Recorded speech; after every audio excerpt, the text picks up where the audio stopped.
Hi, loyal Livewire fans. It's great to have you here, but sadly, day one coverage is almost at its end.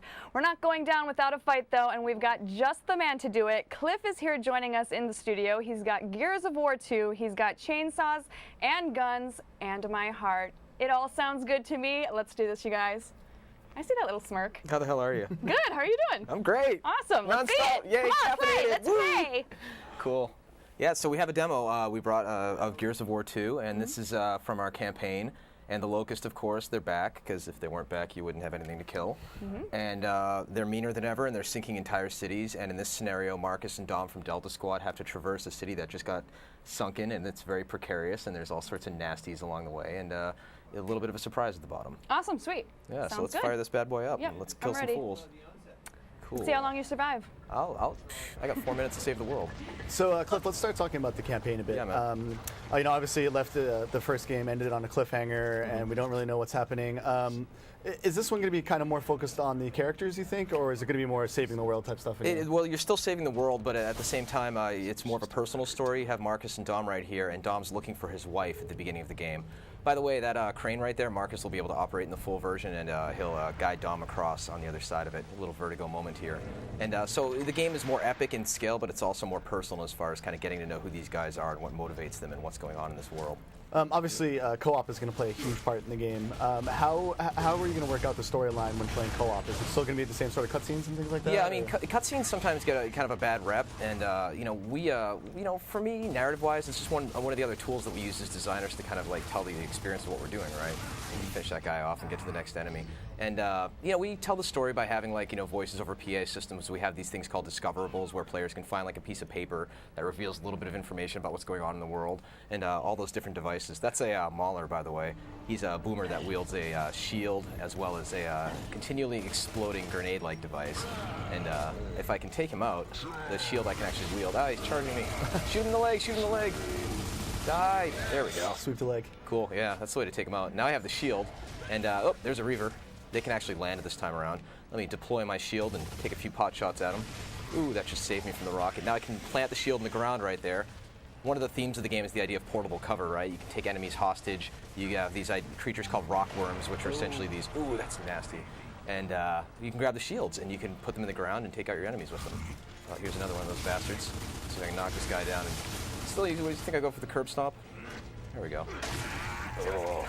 How was it working with Josh Ortega this time out? Josh is a tremendously talented writer who is very prolific in the sci-fi and graphic novel arena. And if you've ever met him, he's a force of nature, man. The guy is just nonstop, and he's such a bundle of enthusiasm. Oop, there's the ticker. I just knocked him onto his back.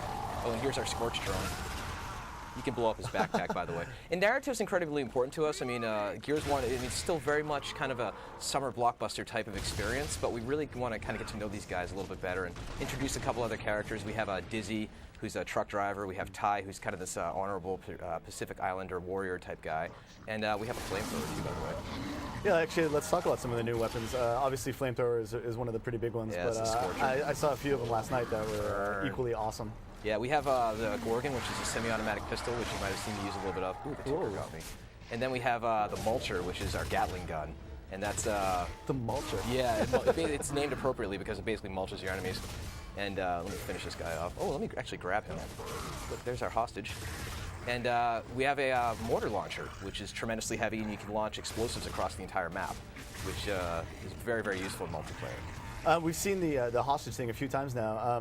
How exactly is that going to work? Will other locusts actually not fire on their squad mates? Oh, they will, and it's actually when you have somebody as a hostage, it's basically a get out of jail free card as far as somebody using a boom shot or a grenade on you. And if somebody actually chainsaws, what winds up happening is they'll chainsaw their buddy, and then you can kind of get away while they're delayed for a second chainsawing their buddy. Can you use the hostage mechanic in multiplayer as well? Oh, absolutely. But the thing to keep in mind is once you take somebody hostage, they're basically, they go into the spawn queue immediately, so you're not just carrying them around for the rest of the game, because that would be very, very frustrating. If you were to take somebody hostage, would they be able to eventually break free and attack you again? No, once they're gone, they're gone. Yeah. And the Hammer of Dawn's back. You saw it with the other guy, and I'm going to take out this guy. Yeah, this is the Cantus. He's kind of the Locust Priest, that kind of tall, wiry guy in the back. And he can summon tickers from the underground, and as well as use the gas grenades on you. He can also revive other enemies in battle, which are very, very tricky when he starts doing that kind of stuff. Let me take this bastard out. Burn him. Get him, Dom. Dom just knocked him down with his green attack. See that? There we go. Take it. So the in the multiplayer, there's also a new mode called Horde. Yeah, basically, so what we wanted to do is have we love co-op, right? And we still have 2 players in the main co-op campaign, but we also wanted to kind of expand upon that by having a 5-player mode called Horde.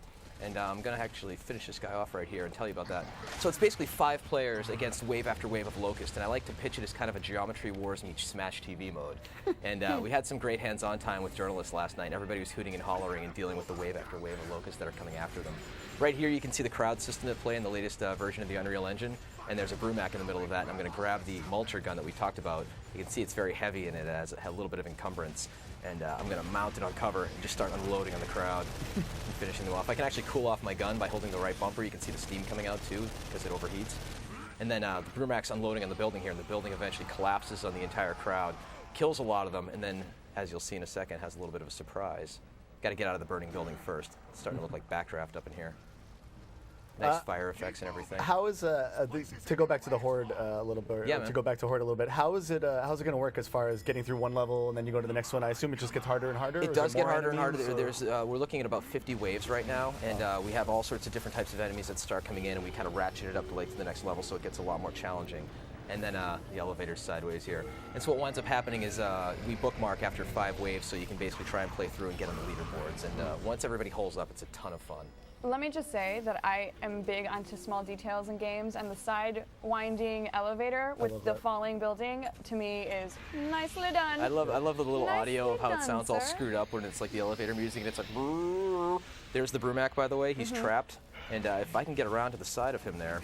Yeah, let's get to the surprise, and then we're gonna have to wrap. Yep. We're wrapping up right to the end here. Could we just stay here and play though after we're done? Oh, yeah, dude. If you slip me a few bucks, I can actually give you a copy here. Nice, nice. So let me just finish this guy off here, and this is the driver of the Brumac. Knock him out. Boom. And now, looks like I might be able to actually climb in the back of that and potentially use it. If only we could see that. Well, we'd love to show that. We don't want to spoil everything. Right. Here we go. Awesome. We could ride it. Speed this whole operation up. Reavers were one thing, but a Brumac? If they can ride them, so can we. So you not only get to ride the Brumac, you Marcus get to is ride still a a Reaver. badass, apparently. He's the most badass of them all, man. So you have a tank, you have a Reaver, and a Brumac in the game. Very well done. Very you. excited. Like the little details. Thanks for coming by with the demo. But sadly, it is time to say goodbye for now. Thank you everyone for joining us. We will be back bright and early for day 2. See you all then.